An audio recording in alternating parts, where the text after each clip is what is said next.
اور پہلی اولاد بیٹی ہو گئی، اب قیامت ہے۔ نہ ساس کو اب وہ بہو اچھی لگ رہی ہے، نہ سسر کو، کبھی کبھی شوہر کو بھی اچھی نہیں لگتی، ایک مصیبت، بیٹی پیدا ہو گئی۔ یعنی کیا یہ بہو جو ہے یہ خالق ہے، مصور ہے؟ اس نے اپنے رحم میں اس بچے کو شکل و صورت دی، بیٹی بنا دیا۔ اعتراض کس پر ہے، بہو پر یا خدا پر؟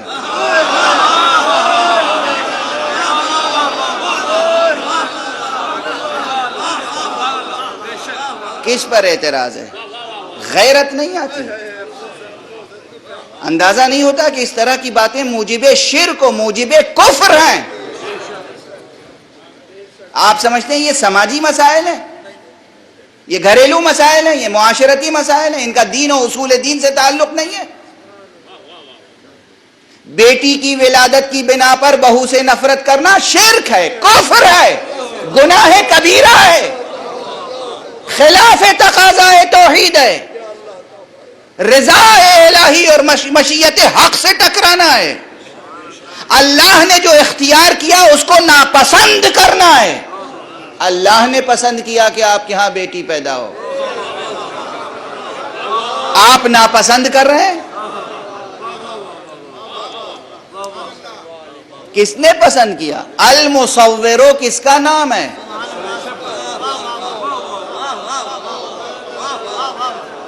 کون ہے جو رحم مادر میں آخری صورت عطا کرتا ہے مولود کو؟ حق سبحانہ و تعالی، وہ ہے مصور، دست قدرت کام کرتا ہے۔ اس نے پسند کیا، اس نے اختیار کیا کہ آپ کے یہاں بیٹی پیدا ہو۔ آپ ناپسند کر رہے ہیں، نفرت کر رہے ہیں، تو کس کی پسند کو ٹھکرا رہے ہیں؟ ایک طرف خدا کی پسند کو ٹھکرا رہے ہیں، دوسری طرف ایک خدا کی بندی، ایک کنیز خدا پہ ظلم کر رہے ہیں، ظلم کر رہے ہیں، اور پھر چاہتے ہیں زندگی میں رونق پیدا ہو۔ اب سمجھتے ہیں کہ گھروں میں نحوستیں کیوں برستی ہیں، معاشرے میں نحوستیں کیوں آتی ہیں، بے برکتی کیوں پیدا ہوتی ہے؟ یہ مسائل رہے ہیں، ہر دور میں رہے ہیں۔ اس لیے پیغمبر اکرم صلی اللہ علیہ وآلہ وسلم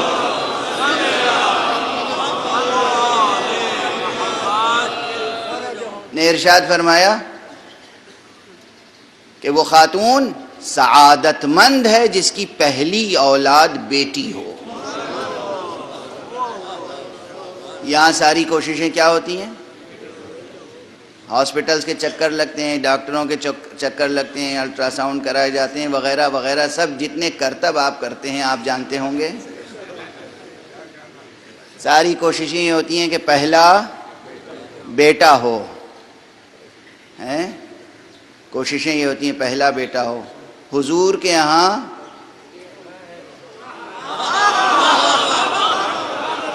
حضور کی نسل مبارک، حضور کی ذریت طیبہ کس سے چلی؟ بیٹی سے۔ اکثر دیکھا گیا ہے کسی گھر میں دو بھائی ہوں، کسی کا بیٹا ہو، کسی دوسرے بھائی کی بیٹی ہو۔ اب وہ جس کی بیٹی ہوتی ہے بیچارے کا چہرہ جو ہے بجھا بجھا سا رہتا ہے، جس کا بیٹا ہے وہ بہت خوش رہتا ہے، اور عجیب عجیب نفسیاتی پیچیدگیاں پیدا ہوتی ہیں، اخلاقی پیچیدگیاں پیدا ہوتی ہیں، عجیب عجیب الجھنیں اور گھٹن کا ماحول پیدا ہوتا ہے۔ کسے معلوم ہے کہ کل یہ بیٹا لائق ہوگا یا نالائق، اور کسے معلوم ہے کہ یہی بیٹی کہیں کوثر نہ بن جائے۔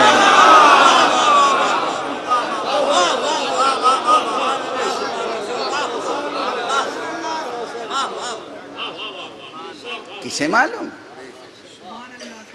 کسے معلوم ہے کہ بیٹی ہی آپ کے لیے سبب بقائے نسل بن جائے؟ تو ایک حدیث تو یہ ہے حضرت کی کہ سعادت مند ہے وہ بیٹی، سعادت مند ہے وہ خاتون جس کی پہلی اولاد بیٹی ہو۔ دوسری حدیث سماعت فرما لیجئے، بھلا نہ دیجیے گا، اور واہ واہ کر کے یہیں سب واپس نہ کر دیجیے گا۔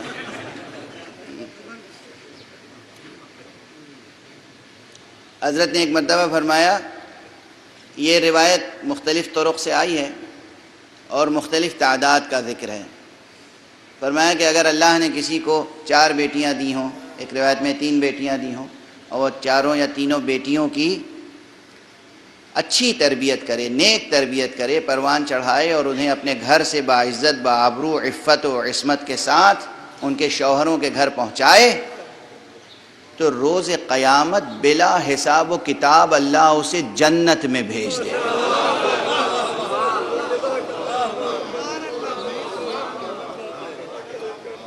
بلا حساب و کتاب اللہ اسے بہشت عطا فرمائے گا۔ کس کا اعلان ہے؟ کس کا وعدہ ہے؟ کس کا وعدہ ہے؟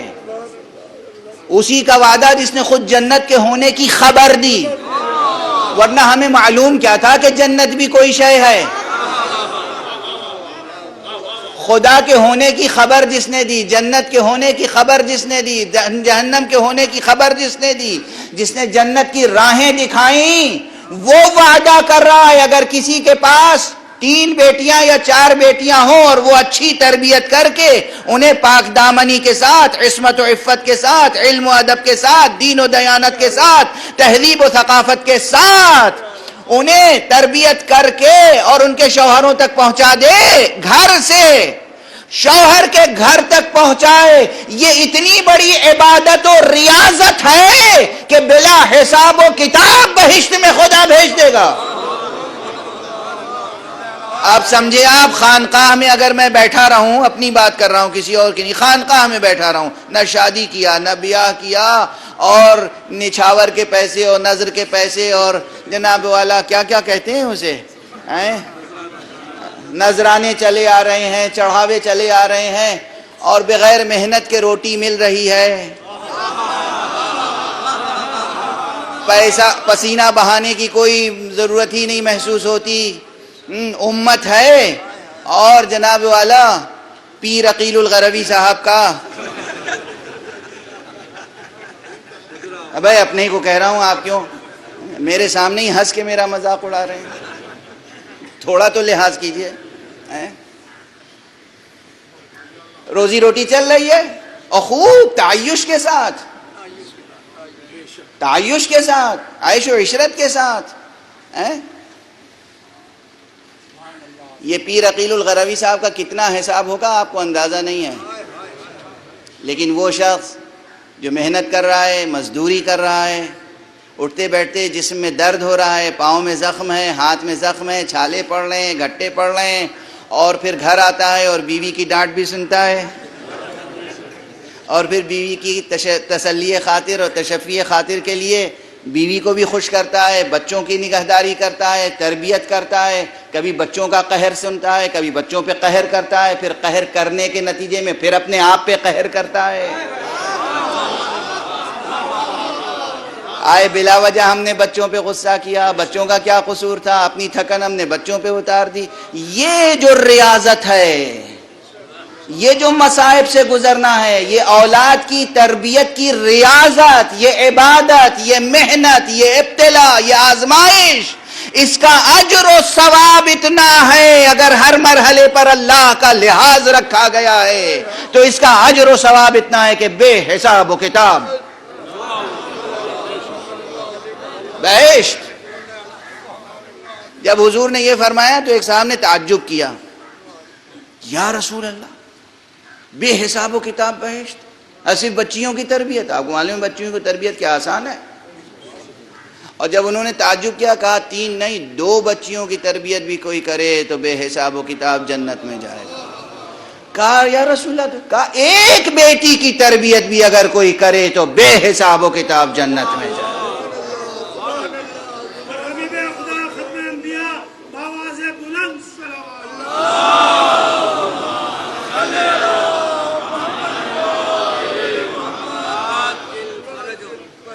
سنا آپ نے؟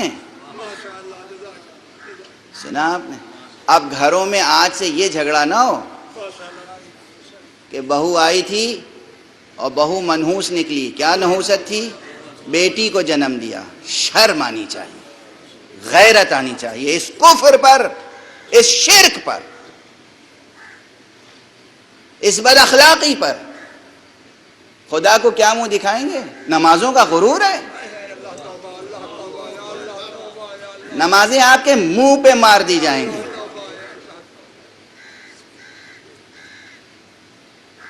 روزے اور حج کا غرور ہے، اللہ کا ہر حکم اور ہر فیصلہ قبول کیا جائے۔ بیٹی دے تو بیٹا دے دو،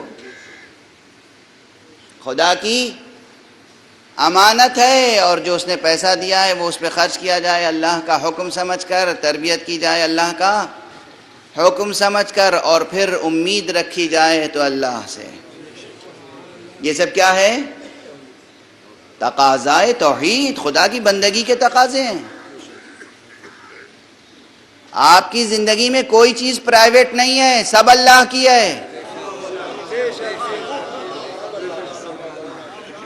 آپ بھی اللہ کے، آپ کی بیوی بھی اللہ کی، آپ کے بچے بھی اللہ کے، اور آپ کے درمیان جو ریلیشنز ہیں وہ سب اللہ کے بتائے ہوئے ہیں، اللہ کے مطابق ہونے چاہیے۔ کوئی چیز آپ کی اپنی پرائیویٹ نہیں ہے، سب اللہ کی ہے۔ للہ ما فی السماوات و ما فی الارض، سب کچھ اللہ کا ہے۔ جو چیز آنکھوں سے نظر آتی ہے، زمین آسمان، یہ ٹھوس مادی چیزیں، یہ مجسم چیزیں، یہ سب اللہ کی ہیں، اور جو چیزیں مجسم نہیں ہیں، آنکھوں سے نظر نہیں آتی، وہ بھی اللہ کی ہیں۔ کوئی چیز کسی غیر حق کی نہیں ہے۔ اتنی بات سمجھ میں آ گئی؟ اتر گئی دل میں؟ کوئی پریشانی تو نہیں ہے؟ جب آپ کی کوئی پرائیویٹ لائف نہیں ہے،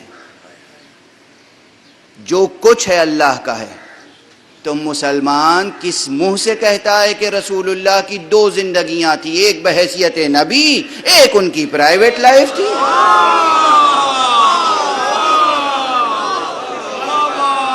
یہ فلسفہ کہاں سے آ گیا؟ نماز سکھاتے تھے تو پیغمبر رسول کی حیثیت سے سکھاتے تھے، نوازوں سے پیار کرتے تھے تو وہ ذاتی مسئلہ تھا۔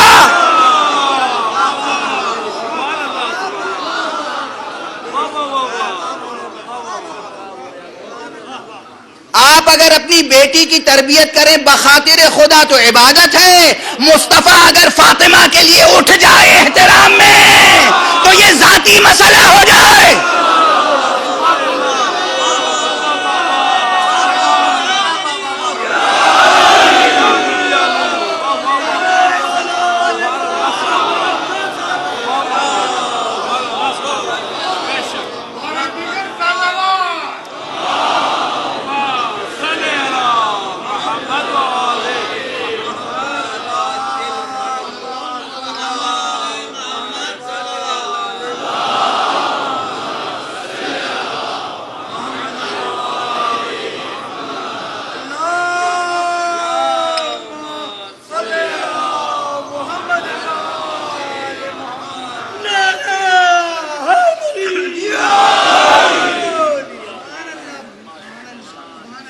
ایک اور صلوات پڑھ دیجئے۔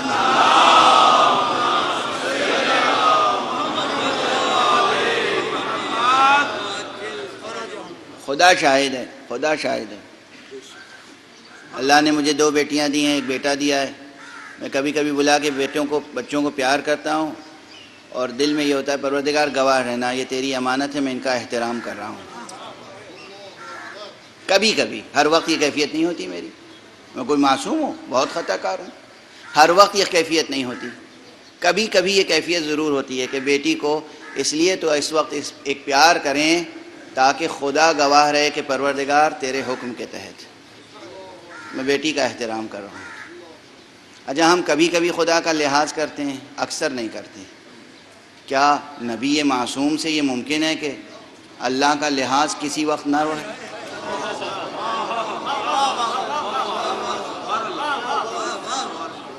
ممکن ہے، پاسبل ہے۔